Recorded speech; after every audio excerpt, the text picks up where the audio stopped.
yesterday in the workshop.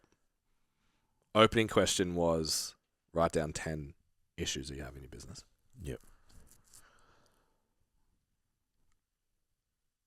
First, we're going to go through that exercise, and then Yep. I want to talk about a couple specific that stood out to me and why. There's another question we ask in it that's really important. That I don't know if you were working or listening, but just I was doing so much work there. yeah, people's goals and just what they think they need to do is just wild. So basically, the idea behind this exercise is you write down 10 issues that you have in your business right now, which most people never actually take the time to do.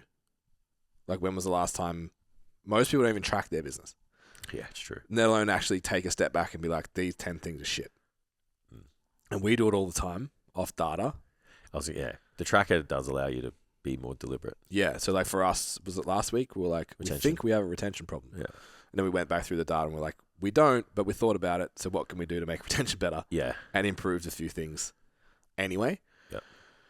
So I think just going through the process of identifying what they are probably puts you ahead of most people. Gives you a competitive advantage just to be like, stop, what's actually wrong? Yeah. Because it's easy to just be stressed. Yeah. Or not stressed when you should be. I don't know which one's worse. So once you'd written down the 10, we then went through and were like, why? Why is it a problem? And the goal was actually to try and be a bit of a trap. Because obviously in the workshop, we talk about the growth and ownership mindset. And I wanted people to write like, I don't have enough clients because the cost of living is too high. Or the gym. The PT manager doesn't give me leads and all that kind of shit. But when you're in an environment like that in a workshop, you're less likely to do that. Yeah. But if you don't sit down and write it, that's probably what you walk around thinking. It's just slow at the moment. Yeah. Everyone's struggling. Just like that shit. Yeah. Which we're guilty of as much as anyone else. Yeah. Then actually wanted people to push one more level. So let's say like, what's one of the main issues you have in your business? I'm not getting enough leads. Okay. Why? I'm not posting on social media. Why? And it's that third one that actually makes a difference. And it's not like, because I don't have enough time or whatever. Yeah. It's like, why? There's something holding you back.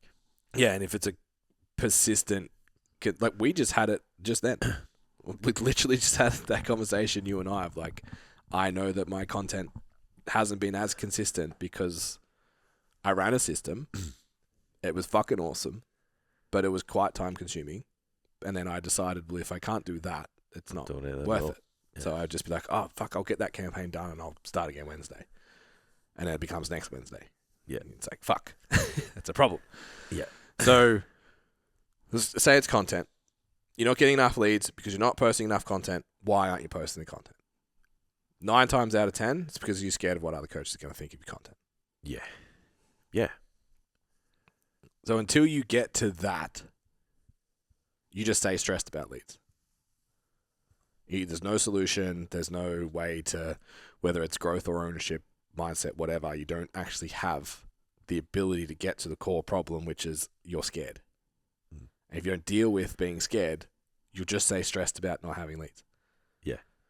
So that was obviously the idea of the setup. So I would recommend, if you're listening to this, at some point, 10 problems, why they exist, and then why that symptoms is occurring. From your own behavior, thoughts, whatever it is. Do you have any labels that you catch yourself with at the moment? Or even just ones you've had in the past? I don't know any in particular, but there's a couple of times where it's like if I've had to do something, or I think maybe the only time was, and again, I can't give specifics, was when I had to fill in for you. Mm-hmm. And I was just like, I can't do said task. Like, I think I had to do a few consults to stand out, and I was like, I'll do them. Yeah. But I was just like, I'm not as good at this. Yeah. Like I'm not. Yeah. Like the person. Yeah. I don't have the language. You're not that guy. Yeah. So there's been instances, and then I guess, you don't put the runs on the board. It does affirm that internal dialogue, right? Yeah. So then it's like, well, what's the likelihood of you putting yourself back in that position if you're not aware of catching yourself with those thoughts? And that's why people don't post on social media. It's like they've done one or two throwaway posts and they don't get the traction that they think they should get. So then the internal dialogue is like, well, you're right to think that way. Yeah. Because you did that post. And so it's the same for me. It's like if I'm like, oh, well, I'm not the salesperson of the business. This isn't my wheelhouse. I'm not the best at it. Yep. And then I sit in the chair and do the sales call and don't get the sale. I'm like, Fired. you know what, Jason? It's fine because this is not your role. But it's like that shouldn't prevent you from doing it again. Yeah. And trying and getting better and, you know, all of that stuff. So, yeah, that's probably the only example I can give right now. But, yeah, definitely have those thoughts. Or like, and just, I think we can catch ourselves sometimes. Yeah, and going back to the team thing, that's one strength that we have is like those conversations. Because we're naturally set into trying to growth and ownership all the time.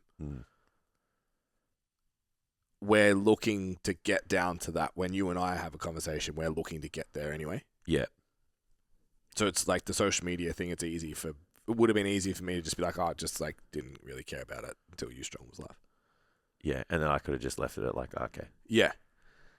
But I think inherently, like, we both just try and unpack it for the other person, though.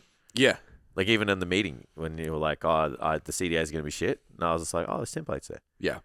Like, it's not like I just said it. Yeah. You know? And even then I was just like, oh, you could do this. Yeah. I think we just have that practice after so many years of doing it. Yeah. And knowing that the other person's response is always favorable. Yeah. You're not going to sit there with if that was the wrong person to do that to, they'll tell you to fuck off. Yeah. Yeah. Or just won't take it on. I've been doing this. Like, yeah, I don't have fucking time for that. Yeah. Or just like, you know, no eye contact. And it's like just throw away like, yeah, sure. Like, yeah, bodybuilding's more difficult than powerlifting, whatever. Like, you know.